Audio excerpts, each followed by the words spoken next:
Сағат қазір кешкі 6. Әрине маған булочка, яғни синабон жасау үшін маған продуктілер керек, я. Сол үшін қазір мен супермаркетке барайын деп жатырмын. Так что будьте со мной десең. Короче, ладно, қазір мына жерде типа переход болады, и мен уже магазинде боламын, да. Все, давайте. И вот мен уже супермаркеттемін, керек заттардың бәрін алып жатырмын. Мінекей, где-то бір барлығы 5000 теңге болады шығар. Мен кәдімгідей ойлағам 4-5 6 мың теңге шығар деп, қайдағы 12 мың теңге шықты, представляете, 12 мың теңге майда шүйдеге. Еще мен андай алдым. Негізі ол рецептте ондай нәрсе жоқ, негізі қосыңыз демеген, маңызды емес, короче. Мынандай сахарный деппін ғой, типа посыпка. Қазір осыны булочкаға қосатын боламын. Вот, осы екеуі и посыпочки тоже шоколадные. Енді қазір үйге барып дайындау ғана қалды, все. Так что үйде жолыққанша. Все, короче, мен уже үйдемін.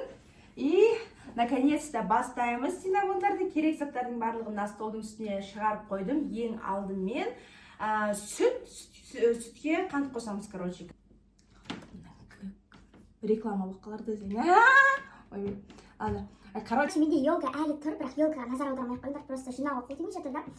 Қазір қаңтар айы, қаңтардың аяғы, но елка все равно тұр біздің үйде. Ничего правильно, ешкім мешать ететін жоқ қой. Как говорится, ақша сұрамайды, су сұрамайды, тамақ сұрамайды, поэтому правильно.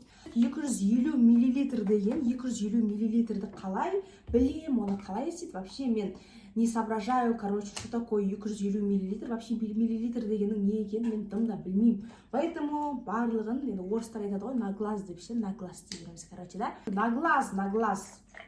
250 миллилитр деген примерно осы шығар, енді білмеймін. Жетпесе қосамыз ғой тағы да. Говорится, мынау менің мысығым. Жаңа осы камераны төңкеріп жіберейін деп қалған сүт. Міне мен заттарым, қазір қант қосамыз, май қосамыз. Короче, осының бәрін мына жаққа қосамыз.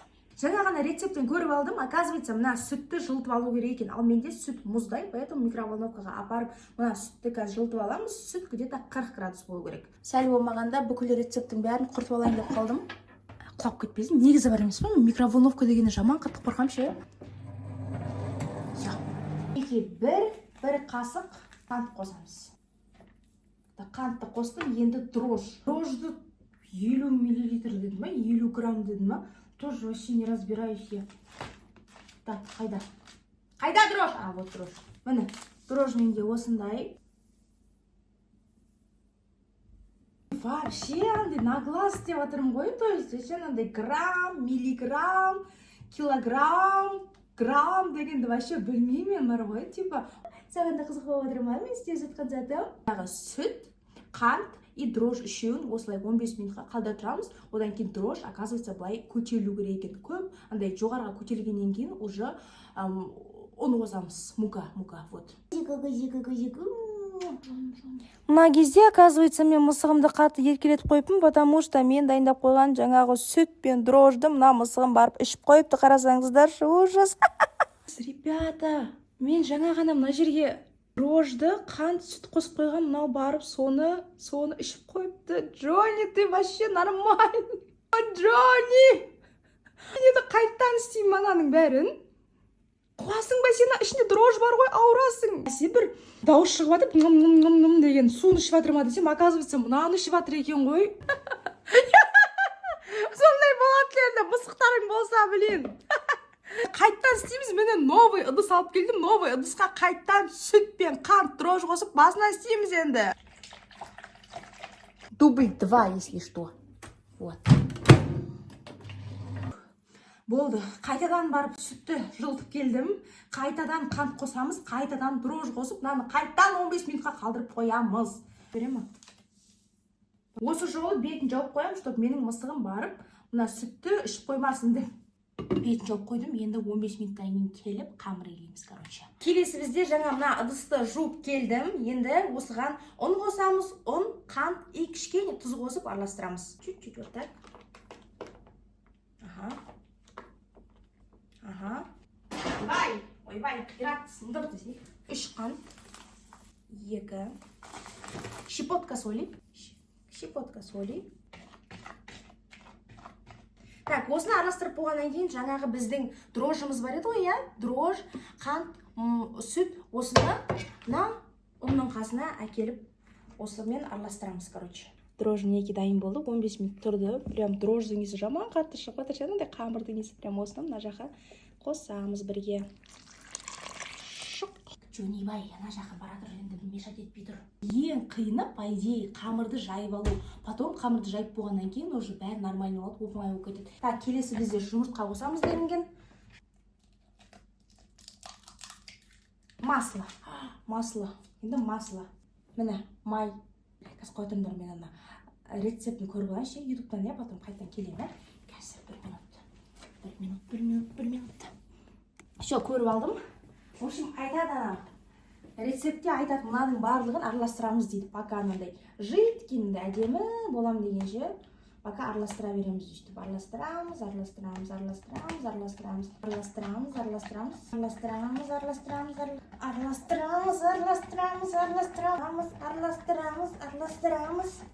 Келесі этап бізде ұн.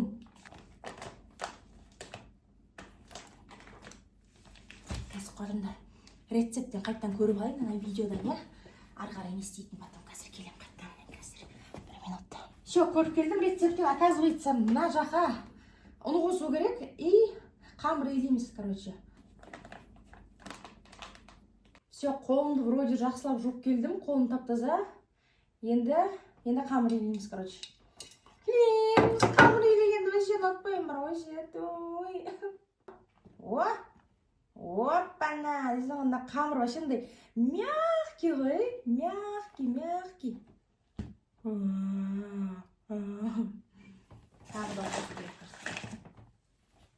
Блин, қазір айтасыңдар, неге шашыңды жинамайсың, шашыңды жинап істемейсің бе деп. Ничего страшного, бұны ешкім жейін деп атқан жоқ қой менен басқа. Өзім жейм, если шашым түсіп кетсе де, өзімнің шашым. О, міне, күшті қамыр шығып жатыр менде. Тағыдан қосу керек. Болып кетеді деп. Ойбай. Тағыдан қосып жатырмын. Сатып ала саған дұрыс ет бұдан қайда. Заказ беріп.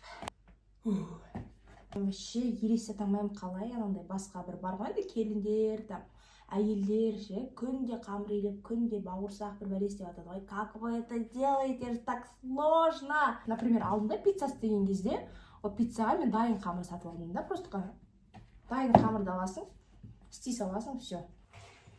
Так, мен плоский жерге келіп, осы жерде әдемілеп илеп қоям. Да? Вроде получается. Кәдімгідей, да, получается. Айбетпеңдерші, бірінші рет істеп жатырмын дедім ғой. Вроде болған сияқты, қараңдар, қандай әдемі қамыр. Смотрите, какая красота, девочки. Смотрите, вау, это сделала я. Представляете? Қараңдаршы. Осылай кішкене бүйтіп қойайын. Кішкене бүйтіп нормально болу үшін. Вау. Так.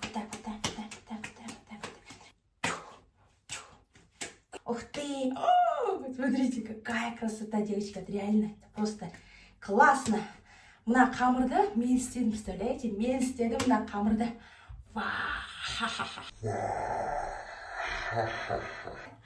Мына посуданы растительное масломен жағып қойдым, яғни кәдімгі май бар ғой, тамақ пісіретін, сондай майды мына ыдысқа жағып, соның ішіне осы жаңа қамырын салып қойдым, сыртын фольгамен жауып қойдым. Ой, фольга деппін ғой, мынаның аты қандай еді? Ну ладно, короче, вы поняли, да? Мынандай еще пакет сияқты. Вот, осыны қазір енді 1,5 сағатқа жылы жерге қалдырып қоямыз, потом 1,5 сағаттан кейін көрсеміз, ребятушки. Одан кейін уже булочка дайын болады почти. Джонибай, нельзя, Джонибай. Джони, сен не болды саған? Менімен жағаласып, қатарласып, дайын болғаннан кейін берем саған. Жеп көресің, обязательно, уайымдама. Менің қамырым көтерілді. Смотрите, какая красота. Вау. Мынаны мен істедім ба? Серьезно? Мынаны мен істедім, қыздар, представляете? Красота просто. Мен просто всегда айтамын да, ше. Всегда анандай өзімді типа төмендетіп айтамын да, ше. Мен андай тамақ істемайым деп, короче, айта беремін да, бірақ мен всегда тамақ істесем, енді там рецептке қарап істейсің ғой, енді всегда күшті болып шығады, ше. Какая красота, девочки. шықты, прям әдемі нежный қамыр болып шықты. Ар жағында қамыр слишком көп, мына жағында аз. Мына қамырдың үстіне қазір сары май жағу керек. Мен ауырайын деп отқан секілдімін, өйткені дауысымнан естіп тұрған шығарсыңдар, иә? Бісміллә, кішкене қорқып тұрмын, болды. Синабондар скоро дайын болады, ребятушки. Сағат қазір түнгі 12, представляете? Түнгі сағат 12, мен әлі отырмын синабон жасап. Мынаны қараңдар, не деген тесто мынау. Вау, жылтырап тұр ғой, прям жылтырап қарасаңдар. Келесі кезекте бізге керегі бұл жерде корица, қант, яғни корица ұнтағы и қантты қосып осыны араластырдым. Енді осының барлығын жаңағы қамырдың үстіне бүйтіп сеуіп қою керек.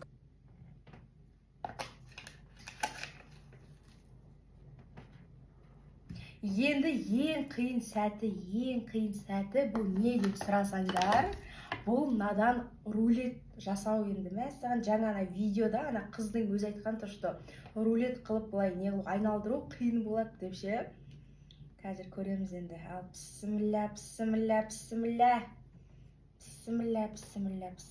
Өлі құртып алмайын қазір. Вау! Ойбай. Өлі. Сағат түнгі 12 ғой, мен еқта шыңғырып отырмын, ана көршілер қазір келіп тұрмасын, не отыр неқта деп. Получается, девочки. Негізі білген тұрса, менің қолымнан бір нәрсе келеді, мен негізі білем ғой. Мен просто ше, негізі андай адаммын да, типа бүйтіп жүре беремін да ше. Ой, мен қолымнан шәрсе келмейді, ой, мен андайым деймін да, негізі, если бір нәрсені бастасам, негізі күшті істеймін бар ғой, негізі ше. Красота просто. Красотулечка. Так, енді ары қарай не істеу керек рецептен қарап алайын, потом қайттан келейін, иә? 1 секунд, 1 минут қазір қойылыңдар. Рецептен қарап алдым. Мен синабонды бүгін бітірем ба, бітірмеймін ба, потому что рецептен мына синабон қайттан 40 минут тұру керек екен, просто так тұру керек, потом только духовкаға саласың деп отыр. Сағат түнгі 12, где-то түнгі сағат 2-3-те бітейін деп отырмын ғой, мен бір булочка істеймін деп, бүкіл бір күнім кетті ғой. Так, былай кесіп қоямыз. Менде жіп жоқ, білем, я қазір айтасыңдар, неге жіппен істемейсің деп. Жіп жоқ менде, қыздар. Что поделать-то? Опана.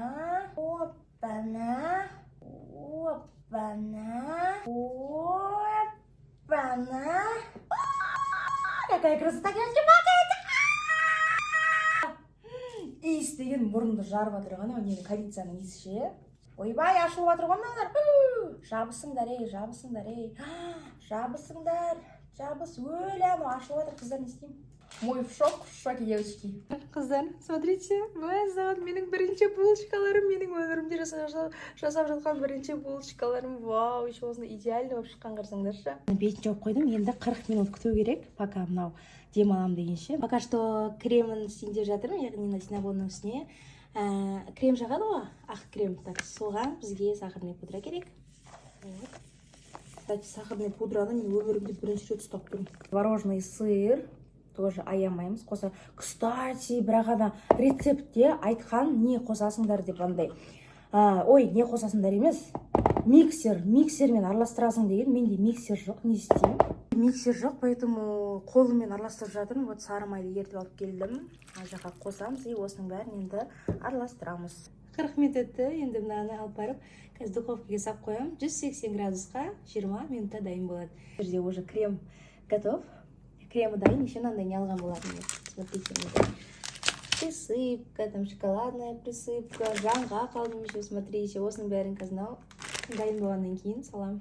Уайымдап тұрмын, девочки. Не знаю, пісті ма, піспеді ма, қазір шығарып көрейінші, қазір көрсетем, қыздарики.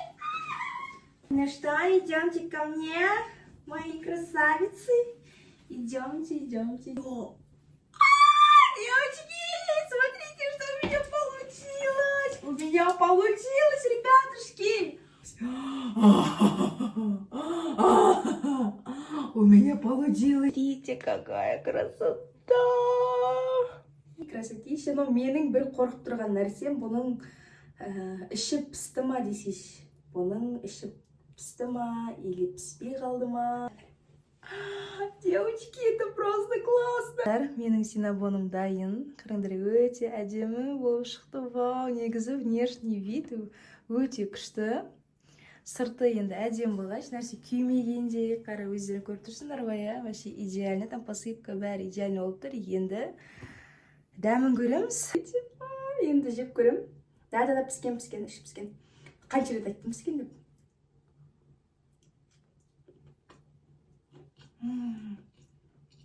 Идеально. Шедевр. Шедевр, красота просто.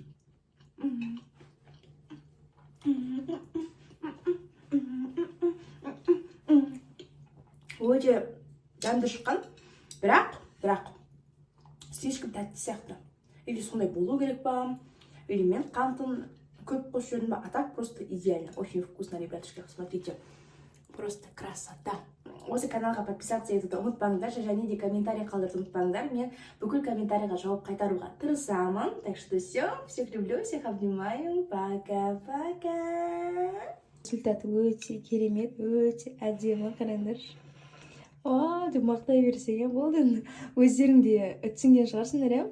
Дұрыста күшті болып шыққан, әдемі болып шыққан. Вау. Кімнің жегісі келіп кетті, кімнің аппетиті ашылып кетті, обязательно лайк қойыңдар.